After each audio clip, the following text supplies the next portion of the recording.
పెళ్లి రోజు కదా అని కుటుంబ సభ్యులతో సరదాగా హోటల్కి వెళ్ళాడు. బిర్యానీ ఆర్డర్ చేసి తిన్నారు.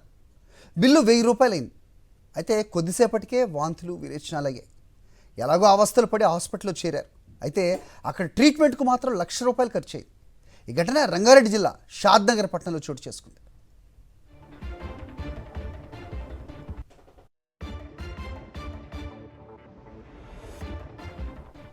కావాలి నరేందర్ అనే వ్యక్తి పెళ్లి రోజు అవడంతో సాయిబాబా ఫ్యామిలీ రెస్టారెంట్కి వెళ్ళాడు. కుటుంబ సభ్యులతో కలిసి మండి బిర్యానీ తిన్నారు. తర్వాత ఇంటికి చేరుకున్న క్రమంలో ఒకరి తర్వాత ఒకరికి వాంతులు విరేచనాలు అయ్యాయి. దీంతో శంషాబాద్లోని ఓ ప్రైవేట్ హాస్పిటల్లో అడ్మిట్ అయ్యారు. అప్పటికే నరేందర్కు రక్తపు వాంతులు అవడంతో ఐసీయూలో చేర్చారు. ఆయనతో పాటు ఆయన భార్య మంగమ్మ, కుటుంబ సభ్యులు మొత్తం 8 మందికి కూడా అస్వస్థకు గురి కావడంతో హాస్పిటల్లో చికిత్స పొందుతున్నారు. పెళ్లి రోజు కదా అని బిర్యానీ తిని హోటల్లో 1000 రూపాయలు ఖర్చు చేస్తే హాస్పిటల్లో ₹1,00,000 కట్టాల్సిన పరిస్థితి వచ్చిందంటూ కుటుంబ సభ్యులు ఆవేదన వ్యక్తం చేస్తున్నారు. అయితే బాధితుల ఫిర్యాదుతో రంగంలోకి దిగిన ఫుడ్ సేఫ్టీ అధికారులు సాయిబాబా హోటల్లో తనిఖీలు నిర్వహించారు.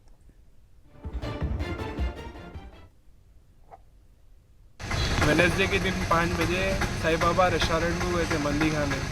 वहाँ पे मंदी खाने बाद नाइट से तबीयत ख़राब हो गई. दूसरे दिन दोपहर तक ऐसी थी. उसके बाद हॉस्पिटल में लेके गए तो हैदराबाद गए थे हॉस्पिटल. ऐसा टेस्ट वही कराए. फूड इन्फेक्शन, फूड पॉइजन हो गया. उसके वजह से और मेरे को टाइफाइड भी हो गया. कितने जने खाने गए थे? 3 जने गए थे. हाँ, तीनों को? हाँ, तीनों को नहीं, ज़्यादा मेरे को हुआ. उन लोग दोनों को खाली फूड पॉइजन हुआ. मेरे को इफेक्ट ज़्यादा हो.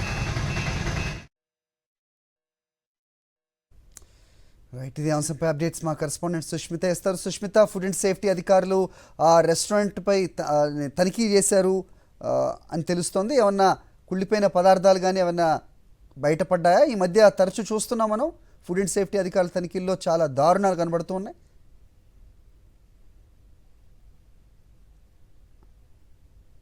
బిర్యానీ తిని కూడా ఒక కుటుంబం అంతా కూడా ఆసుపత్రి పాలైంది. అయితే కుటుంబంలో ఉన్న 8 మంది కూడా పెళ్లి రోజు కావడంతో కూడా కావలి నరేందర్ అనే వ్యక్తితో పాటు మరో 7 మంది కూడా సాయిబాబా రెస్టారెంట్ కి వెళ్లారు. అక్కడ తిన్న తర్వాత ఇంటికి వచ్చారు. ఇంటికి వచ్చేలోపు ఒకరి తర్వాత ఒకరికి విరేచనాలు, వాంతులు అవ్వడంతో కూడా ఆసుపత్రికి వెళ్లారు. అయితే మెయిన్ వ్యక్తి ఎవరైతే ఉన్నారో అతనికి కూడా రక్తపు వాంతులు అవుతున్నట్టుగా కూడా తెలుస్తుంది. అయితే వెంటనే శంషాబాద్ నియర్ బై ఉన్న హాస్పిటల్ లో కూడా జాయిన్ అయినట్టు కూడా చెప్తున్నారు. అయితే ఎవరైతే డాక్టర్స్ ఇచ్చిన డిస్క్రిప్షన్ లో కానీ కూడా చూస్తుంటే అందులో కలుషిత ఆహారం తిన్నందుకే కూడా వీరందరూ కూడా విరేచనాలు, వాంతులు అయ్యారని కూడా చెప్తూ ఉన్నారు. మొత్తం 8 మంది కూడా వెళ్ళి అక్కడ తిని ఆసుపత్రి పాలయ్యేట్టు కూడా తెలుస్తుంది. అయితే 1000 రూపాయల బిల్లుకు కూడా ఇప్పుడు ₹1,00,000 ఆసుపత్రి బిల్లు కట్టాల్సి వస్తుందని కూడా అక్కడ బాధితులు కూడా ఆరోపిస్తున్న పరిస్థితి కనిపిస్తుంది. అయితే మొత్తంగా మనం ఇటీవల కాలంలో చూస్తున్నాము, ఫేమస్ రెస్టారెంట్స్ లోనే ఈ విధమైన వైనం కనిపిస్తూ ఉంది. ఇప్పటికే చాలా వరకు కూడా తాత్కాలికంగా ఎవరే కానీ జిహెచ్ఎంసీ ఫుడ్ సేఫ్టీ అధికారులు వెళ్ళి వారికి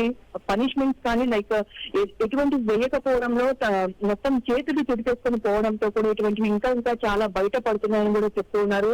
అసలైన తనిఖీలు చేస్తున్న సమయంలో కూడా ఇప్పుడు ప్రస్తుతం సాయిబాబా రెస్టారెంట్ కూడా ఆఫ్టర్ కంప్లైంట్ ఇచ్చిన తర్వాత కూడా అక్కడికి ఫుడ్ సేఫ్టీ అధికారులు వెళ్ళినట్టుగా కూడా తెలుస్తుంది. అక్కడ పూర్తిగా కూడా చాలా కిచెన్ కూడా చాలా డర్టీగా ఉన్నట్టు కూడా చెప్తూ ఉన్నారు. అయితే అతను ఏదైతే అతను ఇచ్చిన కంప్లైంట్ ఆధారంగా కూడా సాయిబాబా రెస్టారెంట్ పైన కూడా కేసు నమోదు చేస్తున్నారు. ఒకవైపు ఫుడ్ సేఫ్టీ అధికారులు అతనిపై ఖచ్చితంగా చర్యలు తీసుకుంటామని కూడా చెప్తున్నట్టు తెలుస్తుంది. మొత్తం 8 మంది వెళ్లారు. కావలి నరేందర్ తో పాటు దీక్షిత, తన్విక, అనిరుద్, అభిలాష్, జోష్న, సాయి శ్రీకర్ మొత్తం 8 మంది వెళ్ళినట్టు కూడా తెలుస్తుంది. ఎక్కడో చోట ప్రస్తుతం మనం చూస్తున్న కథనాల మేరకు బిర్యానీ కానీ అటు ఏ ఐటమ్ అయినా కానీ పూర్తిగా కలుషితంగా కానీ అటు స్వీట్స్ లో అయినా కానీ ఈ విధమైన అన్హెల్తీ ఫుడ్ కూడా అందిస్తూ ఉండడంతో కూడా ఒకవైపు ఎవరైతే వెళ్తున్నారో వారందరూ కూడా కస్టమర్స్ కానీ ప్రజలు కానీ వెళ్తున్న సమయంలో కూడా ఆసుపత్రి పాలవుతున్న సంఘటనలు బయట పడుతున్నప్పటికీ కూడా అధికారులు చర్యలు తీసుకోకపోవడంతో కూడా స్థానికులు ఆగ్రహం వ్యక్తం చేస్తున్న పరిస్థితి కనిపిస్తుంది. ప్రస్తుతం ఈ ఇన్సిడెంట్ కి సంబంధించి వీరందరూ కూడా ఆసుపత్రిలో ఉన్నారు. కలుషిత ఆహారం తినడం కారణంగానే కూడా వారు ఆసుపత్రి పాలయ్యారని కూడా డాక్టర్లు సర్టిఫికేట్ ఇవ్వడంతో కూడా దానిపై ఖచ్చితంగా చర్యలు తీసుకుంటామని కూడా ఒకవైపు జిహెచ్ఎంసీ ఫుడ్ సేఫ్టీ అధికారులు చెప్తున్నారు. హరి, రైట్ సుష్మిత.